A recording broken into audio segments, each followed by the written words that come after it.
News Network here. This is news report number 32. Today we'll be talking about how Trump has $102 million in political cash and GOP eyes midterm elections. Trump has $102 million per.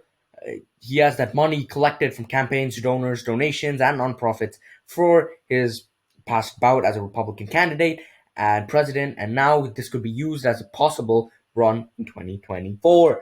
Former President Donald J. Trump has $102 million in political cash, and he can wield as the GOP eyes retaking majorities in Congress next year, according to the filings made Saturday night with Federal Election Commission. Mr. Trump Political Actions Committee reported receiving $82 million during the first half of the year through June 30th, and $62 million of the following to Save America PAC, a leadership committee that issued Mr. Trump's press statements, candidate endorsements.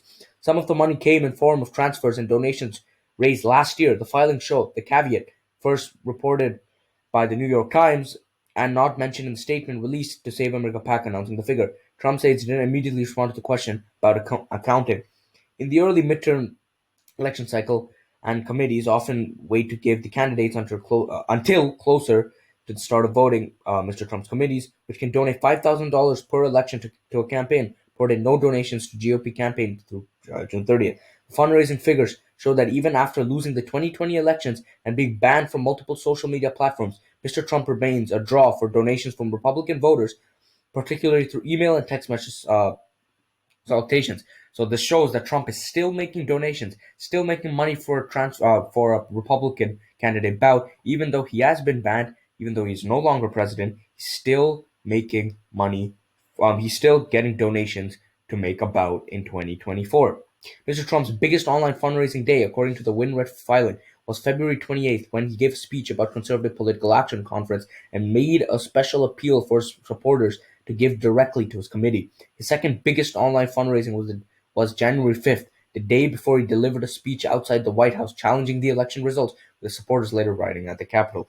But this shows that Trump is making donations. In a statement Saturday night, Mr. Trump said that he can't imagine a more important time to elect good Republicans to White House and Senate. Common sense conservatives were never more badly needed. Yet, even as former president has handed out more than 24 endorsements for state, local, and congressional candidates, his committee haven't followed up with them with campaign contributions.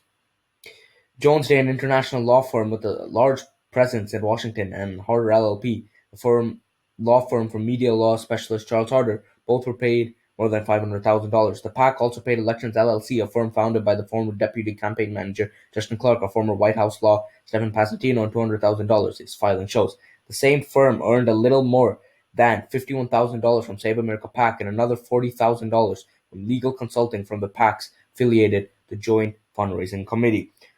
Instead, in mid-June, Save America PAC gave $1 million to America's First Policy Institute, a nonprofit launched by former Trump administration officials earlier this year. Among those involved in the institution is Chad Wolf, the former acting Secretary of Homeland Security, and John Zardornsky, who served in Trump's White House. So, in summary, what did I read? So basically, Trump is getting donations. Trump is he's basically making money from his political campaigns. And although he's been banned from several social media sites and is no longer president of the United States, he's still making, as I said, he still has $102 million from different donations, has given them to his committee and to his party. So what does this mean? Trump, as he quoted, he thinks that they need more common sense, conservatives in the House, and which could, again, as I made a video a couple of weeks ago, could predict a bout of 2024 presidential candidate, and he could run once again. This is a political discussion. News report number 32. I'll let you know when 33 comes out, and I appreciate and thank you for watching this news report. Please subscribe, and I'll keep you updated. Thank you for watching.